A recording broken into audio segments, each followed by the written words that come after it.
Wednesday, March 8th. Woke up this morning. Man, what shelter did I leave last night? Oh, Long Ranch, I think. Long Ranch shelter. And then got up this morning, hiked 4 miles to Rock Gap. Took the shuttle into town, into Franklin. Got 2 days resupply. Got a bigger bum bag or fanny pack.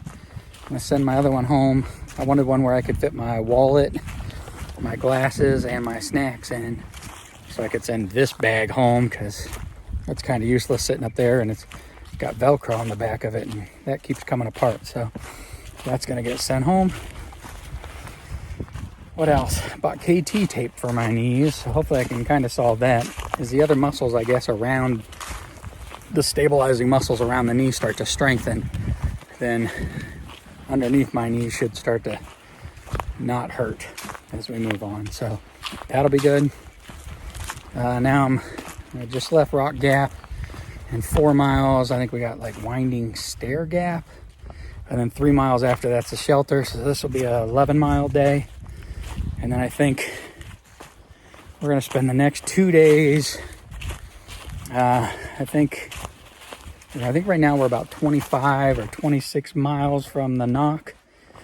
So we're hoping to do some of it today, a chunk of it tomorrow, and then get in there Friday afternoon, because that's when we're supposed to get some severe thunderstorms, I guess.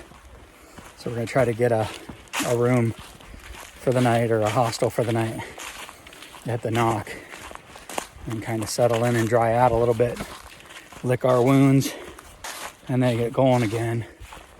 Let's see, this is like, I don't know, day something. I don't know how many days I've been out here now. Maybe like day 11, 12-ish, maybe 13. I don't know. I think my shortest mile day was 4 miles or just over 3 coming into Neal's Gap. So no zeros, 1 Nero. I guess we're getting to the point where we do 10 miles and go into town, and it almost feels like a Nero, but you've done 10 miles. So it doesn't make any sense. But I think I got a decent view here, so I'd like to show y'all. So let's take a look. Hold on.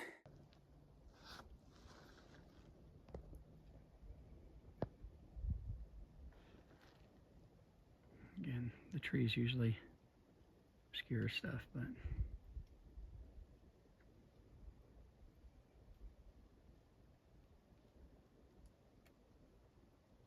all right, moving north. I think we came off this thing this morning, or went up it and down it. That's what the whole thing is, kids. Just going up and down mountains. It's what you do. It's not romantic. It's not pretty. You just walk up a mountain and down a mountain, and up a mountain and down a mountain. And yesterday I did the fire tower. I think I put some pictures. I might have shot a video of it. I certainly didn't shoot video while going up it. It's kind of almost like a technical climb, so I'm gonna get back to it.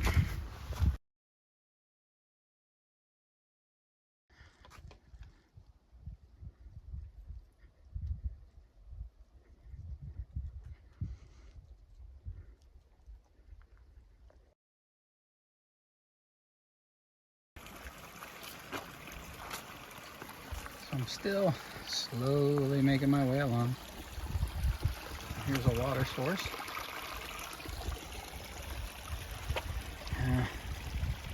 So we're staying at Silerbald. So that's where I'm heading to. And I've just been easing along. I figure I'll get there about 4 o'clock tonight. That'll give me a little bit of time, a little bit of sunlight to do what I gotta do.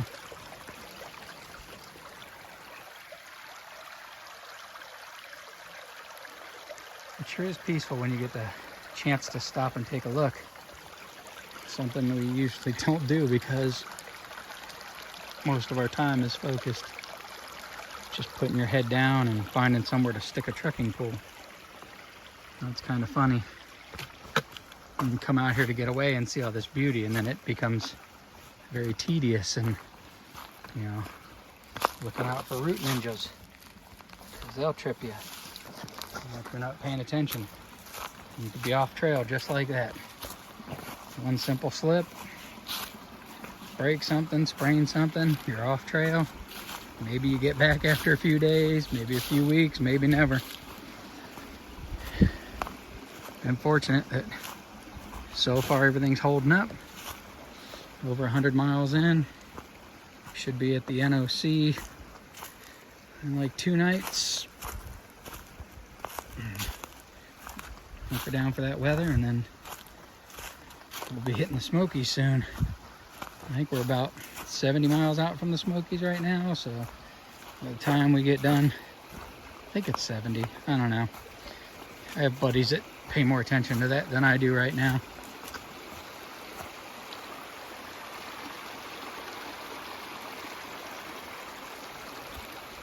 It's exactly why trail brain's so appropriate. If I'm around enough people who constantly look at the app, then I just listen to them, and I'm like, okay, I'll meet you in 7 miles at the next shelter. I've stopped and looked. It's not like I don't use the resource to find water sources and stuff like that. I just kind of plug along. Like I said, put your head down and keep going. So looking at this doesn't look like much. That's maybe like an 8-foot drop.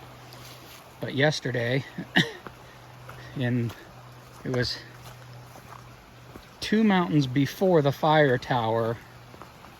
I'd say these drops were easily 300 foot right off the side. I mean, we were climbing along this mountainside, and we're in North Carolina, so it would have been like 2 mountains before the fire tower. I don't know what it was, but there were just like straight drops off the side of this thing. I would say at least 300 feet right off the side of a cliff. It was so crazy. You know, you get out here, you get exhausted. I mean, we're walking sometimes 8 hours a day, and sometimes more. You get exhausted. Maybe you're not keeping up with electrolytes or staying hydrated or eating enough food, and you know, one miscalculation, and it could be done ski.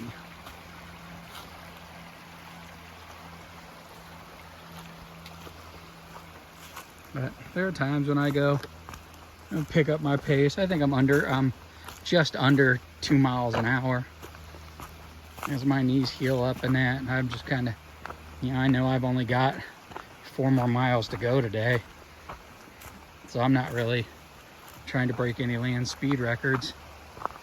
I'm just trying to arrive alive and with the least amount of knee pain I can, because I keep thinking, you know, as these stabilizing muscles in my knees start to heal or start to strengthen, the tendons that I've been abusing will start to not have to work as hard, right? It's kind of the same philosophy when I tore my meniscus last May. You know, the first things they say in rehab is, you know, it's more about strengthening everything around it so it doesn't have to work as hard. So I think that's the same thing that's going on with my knees right now, and it's pretty common. I see a lot of people running to get knee braces and stuff, so that makes sense. And I broke a streak today that I had going.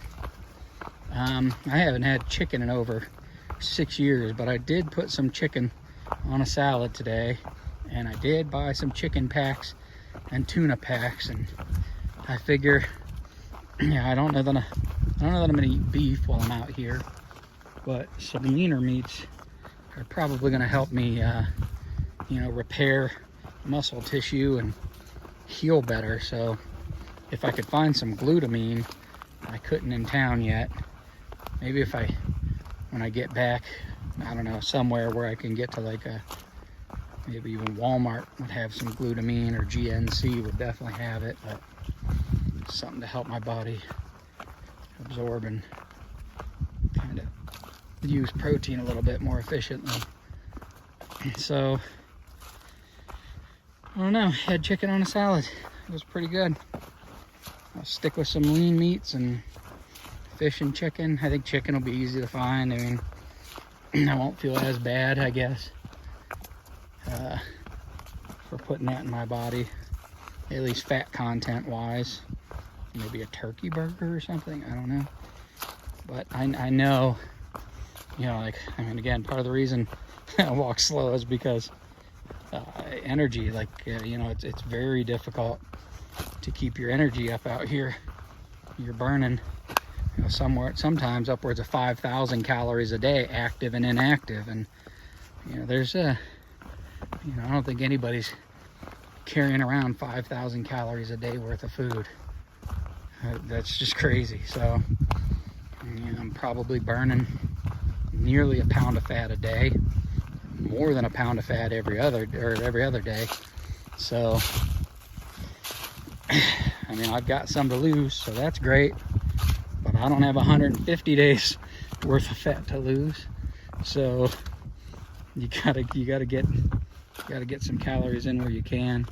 And I put olive oil down in my stuff just to try to get those extra, you know, it's one of the most calorie dense things that there is. I think it's 120 calories a teaspoon. So I pour some of that down in my food every night. Just try to add some extra calories. So I don't know, that's my TED Talk for now. I don't know what else to say about anything other than you get bored, you keep walking. You know, I started calling them my morning walks.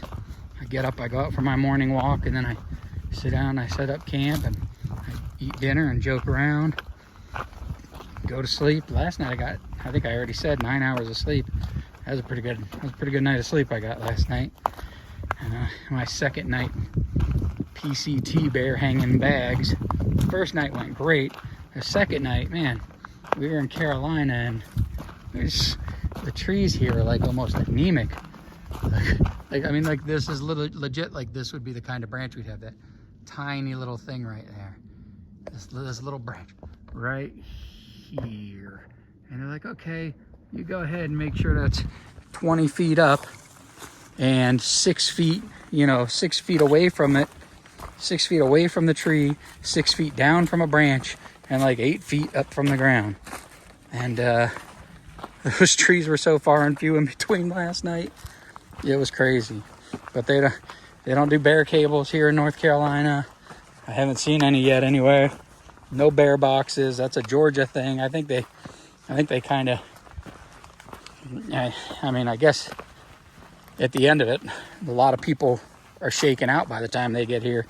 So maybe the need's not as much.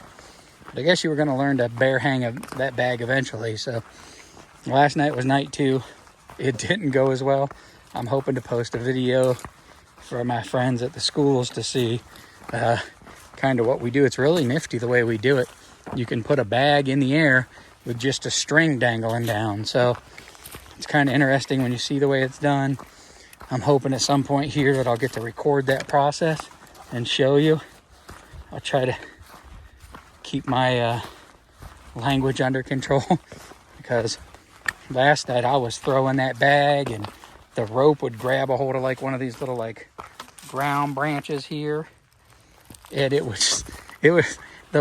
would throw the bag up and it would grab hold of one of those branches like 10 feet on down the rope, and that's it. Your bag stops. It just grabs that little branch and it stops and it flies right back down to the ground, and you're like, what did I do that time? And then you look and your rope's tangled up in that. So you got to kind of find a clear area that has a tree that foots the bill, and then put the thing up in the air.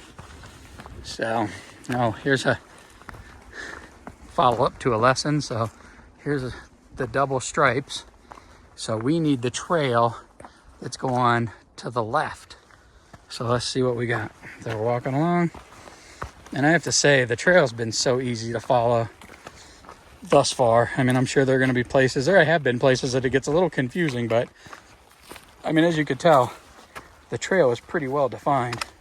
You see my shadow there. So you can see there's kind of a semi-trail that breaks off here to the right. It's semi-trail. It's not really that defined, but we're going down these few steps here, and we are turning left. And there we go. So got a nice good sized step here to go down. I ease my way down because I'm trying to pamper those knees. This video is at 11 minutes, which means hopefully I can get it uploaded by Christmas. That'd be great. So I'm gonna get off here because this is gonna make for a very long video for this day, and that means it's gonna take a long time for it to update. It's gonna be like day 3, part 2. So I'll take some pictures and hopefully we'll be done. There's a road down there. There's a road. I saw a car. I'm coming up to Winding Stair Gap. Whoop whoop. 3 miles to shelter for the night. Take care.